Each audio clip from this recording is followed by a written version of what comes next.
Quando a gente fala de Conselho Regional de Economia e de economistas, nós estamos falando de um importante intérprete da sociedade e um importante agente de transformação da sociedade. Nós aprendemos na faculdade de economia que as perguntas movem o mundo, né? E uma pergunta que eu considero central na noite de hoje é qual é o nosso desafio como sociedade? Ou, como foi me delegada a tarefa, né? Amanhã o professor Mário Ramos Ribeiro vai falar um pouco sobre a perspectiva da economia nacional no atual contexto, e foi repassada a tarefa de olhar um pouco para o estado do Pará. E eu pretendo olhar então para o estado do Pará. E uma pergunta que eu vou lançar nesse momento é por que nós somos subdesenvolvidos? O que explica o subdesenvolvimento do estado do Pará? Antes de iniciar, eu faço questão de dizer que, por uma questão até de tempo e de bom senso, a gente jamais vai conseguir esgotar e aprofundar o assunto. Isso aqui é assunto, por exemplo, uma disciplina inteira do nível de pós-graduação, mais de 40 horas, trabalhando um pouco nossos desafios como região amazônica, por exemplo. Então, o que eu pretendo fazer com vocês nos próximos minutos é fazer, de certa forma, uma breve introdução, sem ter, volto a dizer, a pretensão de esgotar esse assunto. Mas é fundamental, na atual conjuntura, se a gente vai discutir questões relacionadas ao desenvolvimento da Amazônia, em especial do estado do Pará, necessariamente passar pelo cenário nacional, rapidamente, e volto a dizer, sem a pretensão de entrar em detalhes. E nesse contexto, sempre ressaltar uma pergunta, né? O que cabe ao economista? Qual o papel do economista nesse contexto? Bom, quando a gente olha no atual contexto econômico brasileiro, e a gente fala de Brasil, o Brasil ele precisa ser estudado em suas singularidades, complexidades e seus paradoxos. Hoje o Brasil tem alguns desafios. O primeiro desafio que eu diria é voltar a lograr um cenário de crescimento econômico sustentável. Ou seja, o crescimento econômico ele passa a ser, portanto, uma condição sine qua non para nós superarmos a nossa condição de subdesenvolvimento. Estou querendo dizer com isso é que o crescimento ele não é fim, ele é meio para que o país alcance desenvolvimento. E uma das coisas que eu considero fundamentais nesse debate, e aqui a gente vai sair do debate midiático, daquilo que a gente vê todo dia ali nos telejornais, a gente precisa ir um pouco além, o economista precisa ir um pouco além do fenômeno aparente e ir para a essência do debate. O Brasil precisa romper, e isso é uma muito cara hoje no debate acadêmico, romper com a chamada armadilha da renda média. De acordo com vários economistas, vários analistas, é mais fácil você sair de uma situação de pobreza do que você sair de uma armadilha de renda média. O Brasil entrou numa armadilha de renda média e o nosso grande desafio como sociedade hoje é sair dessa armadilha de renda média e lograr, portanto, o desenvolvimento econômico. Para ilustrar alguns dados do que eu estou querendo dizer nesses breves minutos introdutórios, você tem uma ideia, o Brasil logrou uma taxa média de crescimento da renda per capita entre 1900 e 2019 de em torno de 2% ao ano. Ou seja, nós estamos falando de 119 anos, o Brasil crescendo em média, a renda per capita média anual em torno de 2%. Essa é uma média histórica que se demonstrou, portanto, incapaz de tirar o nosso atraso histórico.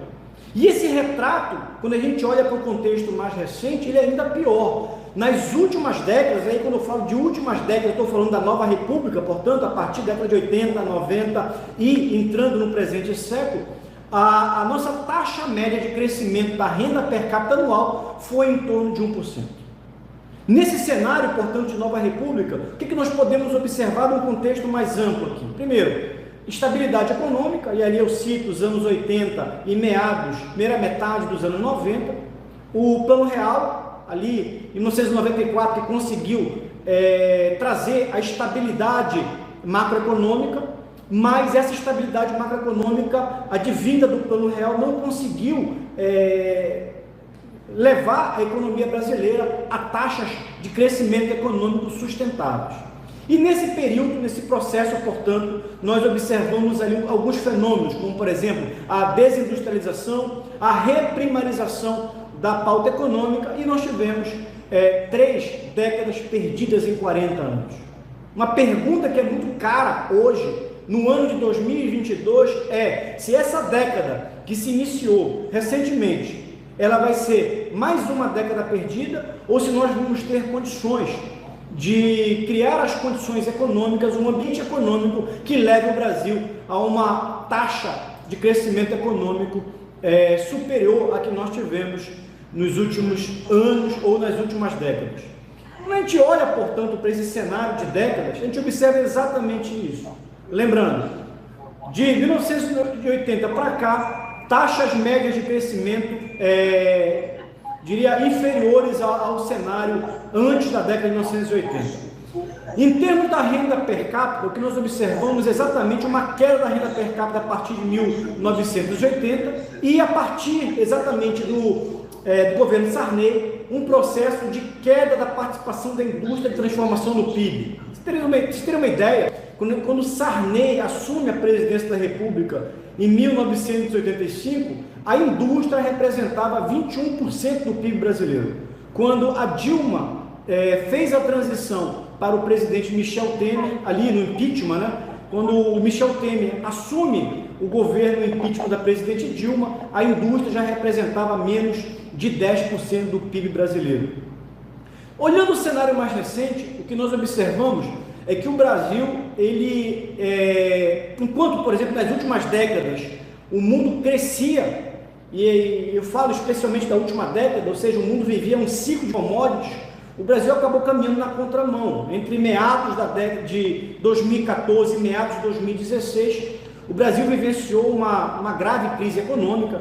Muitos consideram essa a mais grave, a mais séria crise econômica da história brasileira. Nós tivemos 2 anos de queda do PIB, em torno de 7,5% cada ano, o que deixou como resultado mais de 13 milhões de desempregados e uma crise política generalizada. E aí você pode mencionar, por exemplo, os escândalos de corrupção, o impedimento da presidente Dilma Rousseff, um ambiente político extremamente conturbado, e isso fez com que o Brasil, ou seja, vivesse um período adverso. Enquanto o mundo crescia, o Brasil acabava tendo, por erros na condução da política macroeconômica, tendo anos de decréscimo do seu PIB. Isso fez, portanto, com que o nível do PIB per capita brasileiro caísse. De acordo com as projeções econômicas, o Brasil somente deverá recuperar, para você ter uma ideia, vocês terem uma ideia, o nível do PIB per capita de 2013 somente deverá ser alcançado novamente em 2023.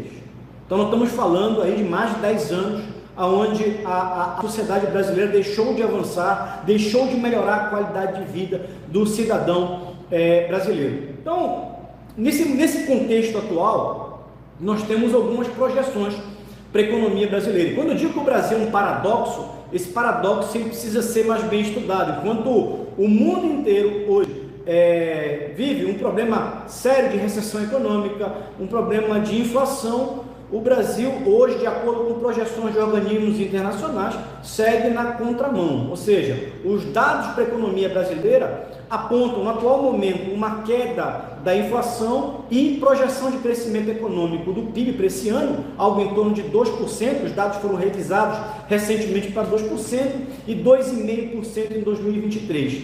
E o desemprego recentemente caiu para algo inferior a 10%, os últimos dados apresentam um dado em torno de 9,8%.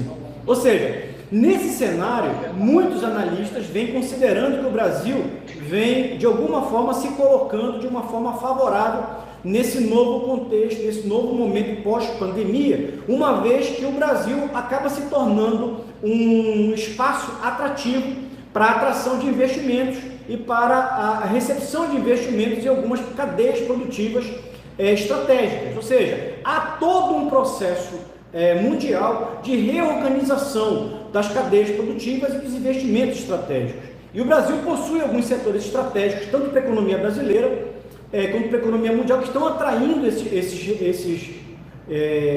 investimentos. E o Pará aparece, portanto, nesse cenário como sendo um espaço que precisa ser mais bem olhado, em especial em função de 3 importantes setores: a mineração, o agronegócio e a geração de energia. Então, mais recentemente, a economia do Pará, em 2019, bateu, os últimos dados que nós temos oficiais do IBGE, algo em torno de 178 bilhões de reais, e a projeção dos próximos anos é de crescimento. O Pará deverá atingir um PIB de 220 bilhões de reais em 2024. Bom, quando a gente fala desse crescimento do PIB, esse crescimento do PIB do estado do Pará, ele deverá se manter, de acordo com as projeções, durante a década que vai até 2030. E aí cabem algumas observações aí, fundamentalmente puxados por investimentos em alguns setores estratégicos. Então, de acordo com dados, por exemplo, levantados pela Federação das Indústrias do Estado do Pará, pela própria Secretaria de Desenvolvimento Econômico do Estado do Pará e também pelo Valor Econômico, que é um periódico de circulação nacional que também tem feito levantamentos sobre as projeções de investimento em nível de Brasil, o Pará deverá receber, por exemplo, nesse período até 2030, investimentos na ordem de 118 bilhões de reais. Investimentos em que áreas? Fundamentalmente em 3 grandes áreas. Energia. A geração de energia deverá representar um percentual de 40% dos investimentos destinados ao estado do Pará, lembrando que o Pará é a fronteira de expansão da geração energética no Brasil. De acordo com o Plano Nacional de Expansão Energética, o Pará, estão programados para o Pará a construção de algumas hidrelétricas. Então, o Pará deverá receber investimentos da ordem, por exemplo, de em torno de 47 a 50 bilhões de reais nesse período, nessa década. O segundo setor que deverá atrair investimentos no estado do Pará é a mineração. Estima-se um volume de investimento superior a 25 bilhões de reais para a mineração no Pará, representando, portanto, mais de 20% do montante total de investimento. E o terceiro setor importante para a economia do estado do Pará é um setor que eu diria está na base, né? Tanto do agronegócio quanto da mineração, que é o setor de infraestrutura e logística. Lembrando que, de acordo com a teoria econômica, a infraestrutura e logística ela é um elemento que pode potencializar ou pode limitar o crescimento econômico. E a previsão é de investimentos superiores a 40 bilhões de reais no estado do Pará nessa década. Estamos falando algo, portanto, mais de 30% dos investimentos programados aí para o estado do Pará nesse setor de infraestrutura e logística. Portanto, se a gente pega ali energia, infraestrutura e logística e mineração, são os setores que em grande parte vão receber esse montante de investimentos. Quando a gente olha a espacialidade desses investimentos, uma coisa chama atenção, ou seja, reforça o movimento mais recente da economia do estado do Pará, ou seja, cerca de 30% desses investimentos deverão acontecer na região do Carajás e 32% na região do Baixo Amazonas. Então, o que demonstra, portanto, que hoje a força motriz da economia do estado do Pará está no interior do estado do Pará. Está no sul e sudeste do estado do Pará, está no oeste do estado do Pará, em função dos investimentos programados para a expansão do agronegócio, para a expansão da mineração, para a construção de novas hidrelétricas e para a expansão de importantes eixos de escoamento dessa produção, investimentos, portanto, na construção de portos, hidrovias, ferrovias, ou seja, um conjunto de investimentos multimodais. Em que pese tudo isso, é preciso ressaltar que o que nós estamos olhando para frente no estado do Pará é uma projeção do que vem sendo a economia do estado do Pará nas últimas décadas.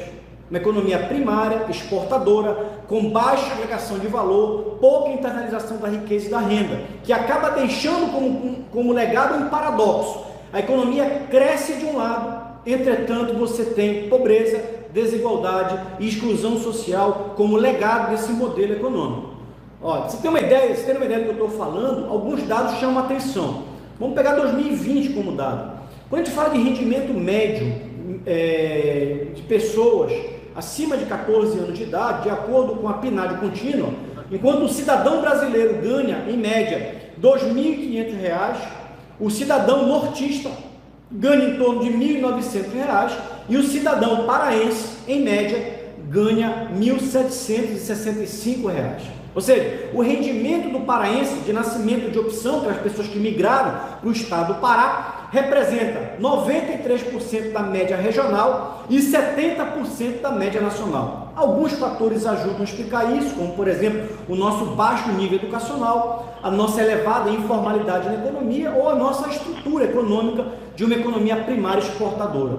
Quando nós pegamos a análise de alguns indicadores sociais, esse paradoxo ele se torna mais claro. Então, por exemplo, quando a gente pega o número de pessoas no CAD único de famílias em situação de extrema pobreza no estado do Pará, nós ainda observamos que 40% da população do estado do Pará ainda sobrevive abaixo da linha da pobreza, em situação de extrema vulnerabilidade social. Isso se explica, entre outros fatores, para a questão da empregabilidade, pela questão da baixa instrução, mas também é importante chamar a atenção que esses setores que são, eu diria, os campeões de investimento, eles são capitais intensivos, ou seja, eles geram poucos empregos, mas eles geram empregos extremamente qualificados e bem remunerados. Então, se você pegar, por exemplo, a estrutura do emprego hoje no estado do Pará, quem são os maiores empregadores do estado do Pará? Curiosamente, o maior empregador no estado do Pará hoje é a administração pública, governo federal, governo estadual e governos municipais, as prefeituras. 33% dos trabalhadores formais estão hoje empregados pelo setor público. Um outro grande empregador no estado do Pará é o setor de serviços, que emprega em torno de 28% da mão de obra formal. Em seguida, nós temos o comércio com 19%. Então, serviços e comércios aparecem como sendo grandes empregadores. A indústria de transformação, na qual está inserido, por exemplo, a mineração, aparece com... A indústria de transformação, tirando a mineração, aparece com 7% e a indústria extrativa mineral emprega apenas 2% da mão de obra no estado do Pará. Então isso mostra, aí você pegar, por exemplo, a agropecuária, o agronegócio, emprega algo em torno também de 5% da mão de obra no estado do Pará. Aí cabe uma pergunta, né? O que explica isso? E comumente nós caímos numa armadilha de olharmos para o fenômeno aparente. O que explica isso, por exemplo? É o nosso modelo econômico vigente, uma economia primária, com baixa ligação de valor, pouca internalização da renda, baixa verticalização da produção, baixo nível educacional, uma precária infraestrutura econômica e social, insegurança jurídica, insegurança pública, baixo nível de inovação e empreendedorismo, baixo nível de geração de emprego e renda na economia do estado do Pará, problemas relacionados à transparência, corrupção, qualidade do gasto e ausência de uma visão estratégica de longo prazo. Eu vou mencionar alguns dados aqui, só para vocês entenderem o tamanho do nosso desafio como sociedade. E aqui eu não vou ser exaustivo, talvez alguns dos senhores possam, poderia ter falado de tal coisa, poderia ter mencionado tal dado, mas eu selecionei alguns dados aqui que eu considero emblemáticos. Por exemplo, vamos falar de educação. Educação que é um tema extremamente importante quando a gente fala de qualidade de vida, quando a gente fala de inclusão social e quando a gente fala, portanto, de formação de capital humano, crescimento econômico. De acordo com o ranking de competitividade dos estados, o Pará é o último colocado entre os estados brasileiros no ODS 4, que é Educação de Qualidade. De acordo com o IDEB, o Pará é o último colocado entre os estados brasileiros no IDEB. O Pará está no nível mais elevado de abandono escolar entre jovens na faixa de 16 e 17 anos. Estudantes com os menores índices de aprendizagem em português e matemática do Brasil estão no estado do Pará. Português, menos de 50% conseguem ter um desempenho aceitável em português e menos de 25% em matemática. O Pará é o estado que mais reprova estudantes no Brasil. Isso aqui estou pegando fontes de vários lugares aqui. Mais da metade das escolas paraenses, por exemplo, está impedida de receber repasses federais por conta de inadimplência. E de acordo com o relatório do TCM sobre educação no Pará, você tem aí uma chamada geração sem alfabetização, com alunos do 4º ano do ensino já fundamental incapazes de escrever uma frase inteira. Então isso exemplifica os desafios que nós temos na educação, mas não é só na educação. Nós podemos falar de competitividade, de empreendedorismo e de inovação. Por exemplo, segundo o ranking de competitividade dos estados, o Pará é um dos 2 estados com trabalhadores menos qualificados do país. É o penúltimo colocado no ranking chamado Capital Humano, que avalia a qualidade do capital humano. De acordo com o índice de concorrência dos municípios, o Pará, junto com o estado de Rondônia, são os 2 piores estados para se empreender no Brasil. E no pilar inovação, de acordo com o ranking de competitividade dos estados, o Pará é um dos 5 estados que menos investem em inovação. Outro elemento importante que nós podemos destacar é segurança pública. Pará é o último colocado entre os 27 estados na ODS ONU 11, ou seja, aquela que trata das cidades e comunidades sustentáveis com enfoque específico na questão da segurança patrimonial e serviços urbanos. Vocês devem saber, isso foi repercussão em nível nacional, que 7 das 13 cidades mais violentas da Amazônia estão aqui no Pará. Aliás, a Amazônia se caracteriza em grande parte por uma insegurança pública e por uma elevada violência. O Pará responde por quase metade das mortes violentas intencionais na região norte. 46% das mortes violentas intencionais da região norte, ou seja, quase metade, acontece no Pará. E você tem indicadores relacionados a homicídios, feminicídios, que também são, lamentavelmente, indicadores que chamam a atenção. Olhando para outro tema, por exemplo, habitação e saneamento, apesar do estado do Pará ter apenas, por exemplo, 4,12% da população brasileira, o estado possui 10,8% das habitações precárias do país, ou seja, mais de 2.200.000 paraenses de nascimento ou de opção que migraram para cá, acabam vivendo em moradias sem condições dignas de habitação. 1.300.000 paraenses não têm casa ou coabitam de forma improvisada com parentes e amigos. Nós temos um déficit habitacional no Pará em torno de 354.000 pessoas ainda. Aliás, 354.000 domicílios. E não há uma política habitacional que consiga fazer o enfrentamento disso. Então, e se nós colocarmos aqui a questão do esgotamento sanitário, o Pará é o último colocado nesse tema, de acordo com o ranking de competitividade. Belém do Pará é a cidade com o pior esgotamento sanitário, Ananindeua também tem destaque nisso, Santarém, são cidades que estão entre as cidades com o menor nível de esgotamento sanitário. Bom, recentemente eu tive consultando um relatório do Tribunal de Contas do Estado do Pará, que é o chamado Relatório de Análise do Exercício 2021. Um relatório que, inclusive, eu considero um relatório muito bem feito. Parabenizo os técnicos do Tribunal de Contas do Estado do Pará pelo trabalho feito nesse relatório. E esse relatório nos mostra que a nossa gestão pública ainda pode ser considerada uma gestão pública ineficiente. Do total, portanto, de acordo com o relatório apresentado pelo TCE, do total de compromissos do PPA, do Plano Plurianual, apenas 18% foram concluídos. Então, é um volume de compromissos ainda não conclusos extremamente elevados.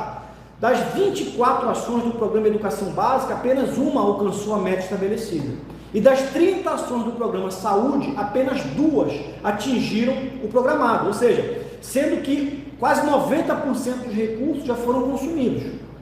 Então, esses dados, eu estou pensando alguns dados aqui que merecem ser mais bem trabalhados, mais bem repercutidos, sobretudo pelos profissionais da área econômica. Os economistas são, em tese, os profissionais mais habilitados a trabalharem com planejamento, gestão de políticas públicas. Mas um tema chama atenção, e aqui isso poderia ser assunto para uma outra palestra. Eu poderia ficar 1h30 falando só sobre isso, mas eu quero citar, ainda de acordo com o relatório da análise do exercício 2021, alguns dados que apontam para uma situação fiscal preocupante no estado do Pará. Por exemplo, o endividamento do estado, de acordo com o TCE, elevou a dívida consolidada líquida de 2,3 bilhões de reais em 2020 para 4,2 bilhões em 2021. Nós tivemos, portanto, um acréscimo em apenas um ano de 180 milhões absoluto. Lembrando que o governo do estado do Pará contraiu 8 empréstimos de mais de 4 bilhões de reais nos últimos 2 anos.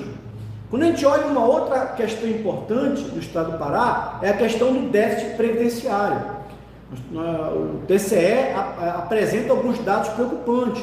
Em torno de 3 bilhões e 200 é o nosso déficit previdenciário, e o atuarial é um déficit de 11 bilhões de reais, que pode representar isso, de acordo com o próprio relatório do TCE, em anos futuros, isso pode ameaçar o direito dos servidores públicos estaduais.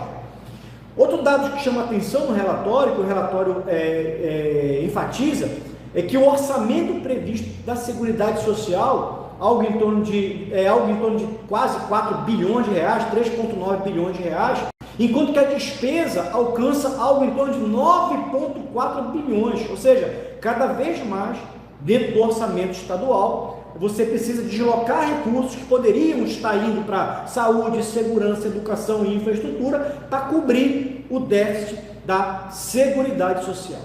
Esses dados eu coloquei apenas para provocar o debate. Mas existe uma pergunta: o que explica isso? Por que o Pará apresenta indicadores econômicos, eu diria, positivos, mas apresenta indicadores sociais e indicadores de gestão pública preocupantes? Bom, onde que está a origem do problema? Se a gente for analisar a origem do problema, e aí eu vou pedir data vênia para vocês, porque eu vou pular aqui uma série de questões conceituais aqui que seriam importantes, mas nós não temos tempo para isso. A teoria do desenvolvimento econômico vem avançando nos últimos anos exatamente no debate de por que algumas nações ou algumas regiões permanecem em situação de precário desenvolvimento econômico ou de subdesenvolvimento. E essa teoria, de alguma forma, vem encontrando a resposta exatamente na formação econômica regional e nas instituições que historicamente foram conformadas. Eu lembro aqui de alguns autores importantes. Por exemplo, Lawrence Harrison, em 1984, publicou um livro chamado O Subdesenvolvimento é um Estado de Espírito. E a partir desse livro do Lawrence Harrison, houve todo um reavivamento do debate sobre a importância da cultura no desenvolvimento econômico. A partir daí, você tem vários autores que vão se agregando a esse debate, colaborando para esse debate, mas é importante destacar 3 importantes autores que são muito caros no debate contemporâneo. Um publicou um livro chamado Instituições, Mudanças Institucionais e Desempenho Econômico em 1990, e em 93 ganhou o Nobel de Economia, um economista que já faleceu, norte-americano, Douglas North. Douglas North coloca e traz as instituições para o seio do debate. Mais recentemente, em 2012, nós temos ali 2 economistas, o Darren Acemoglu e o James Robinson, lançando um best-seller atual, Por que as Nações Fracassam? E em 2018, eles lançaram um outro livro chamado Corredor Estreito. São livros que foram recentemente relançados. Quer dizer, Por que as Nações Fracassam foi relançado agora, e o Corredor Estreito foi traduzido para o português e foi lançado agora no mercado editorial brasileiro. E um quarto autor que eu acrescento nesse debate, também ganhador do Nobel de Economia, o economista indiano Amartya Sen, que escreveu um livro chamado Desenvolvimento como Liberdade. Nesse livro, o Amartya Sen, e eu considero uma leitura extremamente necessária para o momento atual, ele estabelece importantes vínculos da economia e do desenvolvimento, em especial, com fatores relacionados a, por exemplo, liberdade, justiça, democracia, oportunidade social, ética, direitos humanos, instituições e comprometimento social.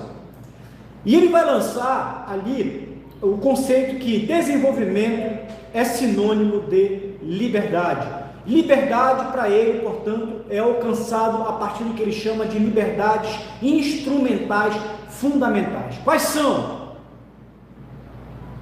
Liberdade política, liberdade de oportunidade econômica, liberdade de oportunidades sociais, garantia da transparência e segurança protetora. Você pode consultar depois o livro, recomendo. Tem um artigo publicado no periódico CEPEC da Universidade Federal do Pará sobre esse tema, que pode inclusive ajudar a entender um pouco mais sobre isso. Mas esse reavivar, ou esse reavivamento do debate acerca dos desafios do desenvolvimento econômico, trouxe à baila exatamente a compreensão ou entendimento de que o desenvolvimento é um fenômeno eminentemente institucional. Se nós falamos que o desenvolvimento é um fenômeno eminentemente institucional, ele é, portanto, uma problemática multidimensional, é uma problemática transescalar, portanto, federativa, que é resultado de complexas interações entre as forças econômicas, as forças culturais, forças políticas, que acabam moldando arranjos institucionais na sociedade. E a pluralidade de arranjos institucionais que foram moldados nas diversas sociedades confere trajetórias diferentes de desenvolvimento a estas sociedades. E essas trajetórias conformam, portanto, uma pluralidade de organizações diversas.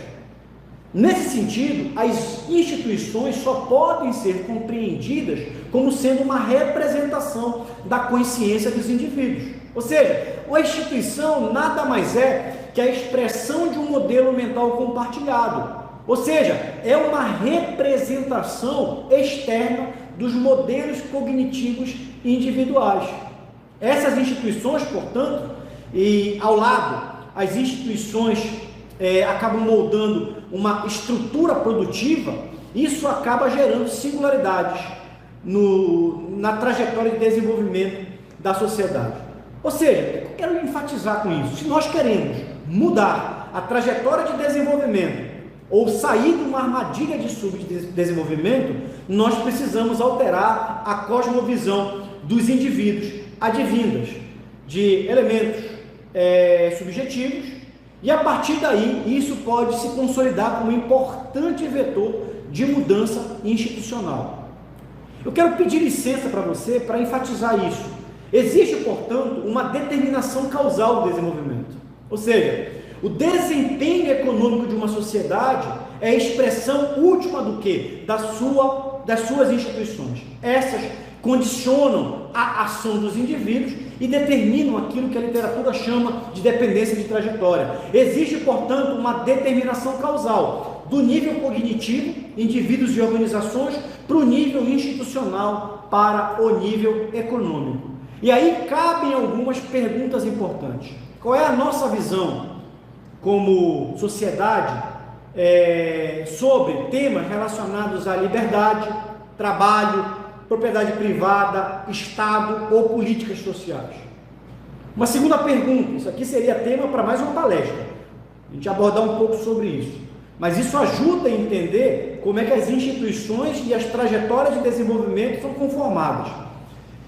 Uma segunda pergunta é de onde parte o movimento motriz do desenvolvimento.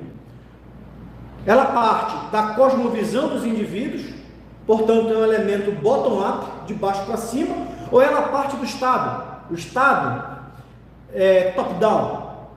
Quando a gente analisa a teoria das instituições, nós vamos perceber que o Estado é uma construção, é uma instituição social, é uma construção social. O Estado, portanto, é uma instituição social conformada pelos indivíduos. Então, nessa determinação causal do desenvolvimento, isso aqui é importante para entender por que o Pará vive um paradoxo, crescimento econômico e pobreza e desigualdade de outro lado. De um lado, nós temos aqui a mentalidade, a visão dos indivíduos, e das elites que conformam instituições sociais, políticas e econômicas formais e informais. Isso gera, portanto, a conformação de uma matriz institucional e de organizações que conformam, portanto, uma dependência de trajetória. Uma mudança institucional significa, portanto, uma mudança de mentalidade, metanoia. E também uma mudança na forma de atuação do Estado. A cultura aparece, portanto, como sendo uma chave importante para compreender a dependência da trajetória, do desenvolvimento ou do subdesenvolvimento. Uma outra forma de você ver isso, e aí eu estou me remetendo, por exemplo, à tese mais recente do Dyer Arsenault, James Robinson, nos 2 livros que eu citei, o Porquê as Nações Fracassam e o mais recente, O Corredor Estreito, que eu recomendo fortemente a leitura dos 2 livros, em especial do Corredor Estreito, que dialoga com esse debate sobre o Estado. Elites e indivíduos conformam instituições sociais, políticas e econômicas. Instituições, portanto, políticas inclusivas geram aquilo que os autores chamam de Leviatã algemado. O Leviatã algemado é o Estado eficiente, é o Estado, portanto, que intervém na sociedade com políticas públicas efetivas, mas é um Estado que se submete ao exercício do controle social, que presta contas à sociedade. Esse modelo de instituições políticas inclusivas, com esse modelo de Estado, gera instituições econômicas inclusivas e gera desenvolvimento. Por outro lado, as sociedades que geram instituições políticas extrativistas podem gerar 3 tipos de Estado: o chamado Leviatã ausente, o Leviatã autoritário ou o chamado Leviatã de papel, que seria o caso aqui dos países da América Latina, que se aplica aqui também ao estudo de caso em relação ao Estado do Pará. E esse modelo gera instituições econômicas extrativistas que acabam consolidando, convalidando, perpetuando o subdesenvolvimento. As instituições econômicas extrativistas se caracterizam pela extração de renda do volume mais amplo da sociedade para uma determinada elite política e econômica. Eu falei agora há pouco sobre o Leviatã de papel, que seria o caso, portanto, do Estado do Pará, da América Latina em geral. O que os autores Dyer Arsenault e James Robinson falam sobre o Leviatã de papel? Ele funda-se, portanto, de um lado, na debilidade ou na desorganização da sociedade, que não exerce um efetivo controle social, portanto, eles não se sentem como sendo participantes da res pública. Esse Estado, por sua vez, não resolve conflitos, não impõe a lei, não fornece serviços públicos de qualidade.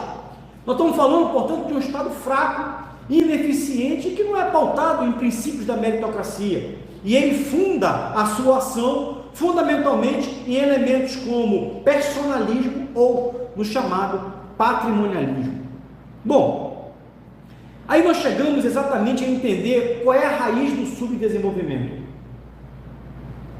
Quando nós olhamos para o Estado do Pará e nós verificamos que existe um paradoxo, crescimento econômico versus pobreza, desigualdade e exclusão social, nós estamos, portanto, nos remetendo a uma sociedade subdesenvolvida. Mas isso é apenas o fenômeno aparente do subdesenvolvimento. Qual é a essência do subdesenvolvimento? Aquilo que não aparece, que não é aparente, mas que está, portanto, na base desse modelo econômico e social. São elementos relacionados, portanto, a essa cosmovisão da sociedade, que geram elementos como patrimonialismo, personalismo, individualismo, familismo amoral, ou ausência de participação cívica, ausência da res pública, ou seja, o público não é de ninguém. Se não é de ninguém, não deve ser fiscalizado pela sociedade, e isso abre espaço para que grupos políticos e econômicos sequestrem a coisa pública. É uma sociedade que se torna, portanto, conivente com a corrupção. É uma sociedade pautada em instituições políticas extrativistas, instituições econômicas extrativistas. Em grande parte, nós podemos dizer que o subdesenvolvimento, como diria o Lawrence Harrison, é um estado de espírito. Ou seja, o subdesenvolvimento é uma questão de autodeterminação individual e coletiva. Nós somos subdesenvolvidos como sociedade porque nós não nos determinamos individual, mas sobretudo coletivamente a sermos diferentes. E isso se expressa em um ciclo político viciado, eivado, portanto, de práticas extrativistas, ordenado pela plutocracia e fomentador de uma cleptocracia. Se nós queremos falar de desenvolvimento, e em geral quando a gente vai falar de desenvolvimento, normalmente nós focamos na parte lúdica do desenvolvimento. Qual é a parte lúdica do desenvolvimento? Geralmente quando se fala de desenvolvimento é planejar, construir, arquitetar, antever, ter utopias. Isso é desenvolvimento. Mas parte importante do desenvolvimento, eu digo, parte importante da superação da condição de subdesenvolvimento de uma sociedade como a nossa, passa fundamentalmente pelo enfrentamento de projetos deletérios para com os interesses da sociedade. Planejar o desenvolvimento ou a superação da condição de subdesenvolvimento passa fundamentalmente também por constranger, combater, enfrentar os interesses de determinadas elites políticas e econômicas que consolidam instituições extrativistas. Bom, isso, portanto, nos gera, e caminhando para o final, nos gera uma agenda. Então, mais do que existencialistas, e aqui eu estou lembrando o saudoso professor Armando Dias Mendes, eu estou proferindo essa conferência aqui da sede do Conselho Regional de Economia do Estado do Pará, há alguns anos atrás, aproximadamente 12 anos atrás, para ser exato. O professor Armando Dias Mendes, aqui no Estado do Pará, ele abriu um encontro de economistas da Amazônia, e eu me lembro, uma memória viva, como se fosse ontem, que ele dizia que mais do que existencialistas, nós precisamos formar economistas insistencialistas, ou seja, nós precisamos insistir. E aí, no atual contexto, há alguns temas que precisam ser colocados à tona. Por exemplo, pensamento crítico. Pensamento crítico não é formar militantes ou formar pessoas que escolham determinados paradigmas teóricos, analíticos ou visões políticas de mundo, para que essas pessoas se prendam a essas visões, mas é, acima de tudo, formar sujeitos, donos de sua própria história, que não se permitam ser manipulados, que consigam olhar para a aparência do fenômeno e desnudar ou desvelar a essência do fenômeno.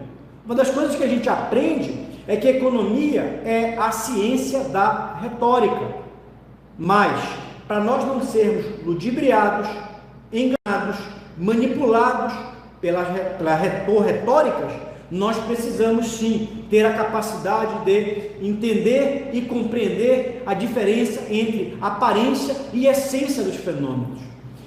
Nesse sentido também eu quero dizer que mais do que nunca é necessário, em nível de Brasil e em nível de Estado do Pará, reinserir na formação do economista princípios éticos e questões relacionadas a valores. É incoerente buscar, portanto, a formação do pensamento crítico apartado, descolado de valores ou da ética relacionada ao trato com a coisa pública. Essas questões precisam andar juntos. Terceiro elemento, quarto elemento, nós precisamos formar como economistas sujeitos da mudança dessa trajetória histórica e não meros espectadores dessa tragédia social ou de atores que apenas interpretam papéis nesse modelo que nós estamos discutindo, que nós apresentamos aqui. Caminho, portanto, para o nosso desenvolvimento ou a superação da condição de subdesenvolvimento do Estado do Pará, e aqui abro parêntese, sem ter nenhuma pretensão de querer ser exaustivo, poderia elencar N outros elementos importantes, mas quando você elenca tudo e não prioriza ou enfoca nada, você acaba perdendo o foco daquilo que é mais estratégico. Então, a superação da nossa condição de desenvolvimento, de subdesenvolvimento e o alcance de uma trajetória de desenvolvimento, lembrando do Amartya Sen, é criar as condições para que nós, como sociedade, alcancemos as nossas liberdades instrumentais. Lembrando aqui o Dario Acemoglu, James Robinson, que nós tenhamos a capacidade de sair do Leviatã de papel, do estado ineficiente, e caminhemos para um Leviatã algemado, um estado eficiente, eficaz, efetivo, que seja efetivamente controlado pela sociedade, que faça entrega efetiva de valores públicos. Nós precisamos discutir o papel do Estado na sociedade, e há uma total inversão. Hoje, no contexto nacional, o que nós observamos é um Estado que se agigantou, ineficiente, burocrático, que acaba não entregando valores públicos. A sociedade acaba se tornando uma serviçal desse Estado, quando na verdade o Estado é um instrumento da sociedade. Instrumento para quê? Para a busca do desenvolvimento, da justiça social, da qualidade de vida. Desenvolvimento passa também por questões relacionadas à prosperidade econômica. A melhor política social, indiscutivelmente, é a geração de emprego e renda. A melhor forma de você gerar inclusão social é você inserir o indivíduo na sociedade através do emprego, da renda. A partir daí, ele consegue ter autogoverno, ele consegue ter, portanto, condições de florescer como indivíduo. O florescimento do indivíduo, portanto, ou dos indivíduos, a capacidade de florescimento dos indivíduos acaba sendo, portanto, expressão de uma sociedade que alcançou o seu nível de desenvolvimento. Esse debate, fundamentalmente, precisa ser enfrentado por bons economistas. Eu quero agradecer mais uma vez ao convite do Conselho Regional de Economia do Estado do Pará, e aqui eu agradeço a todos, deixo meu muito obrigado e compartilho essa agenda ou essas inquietudes com todos vocês.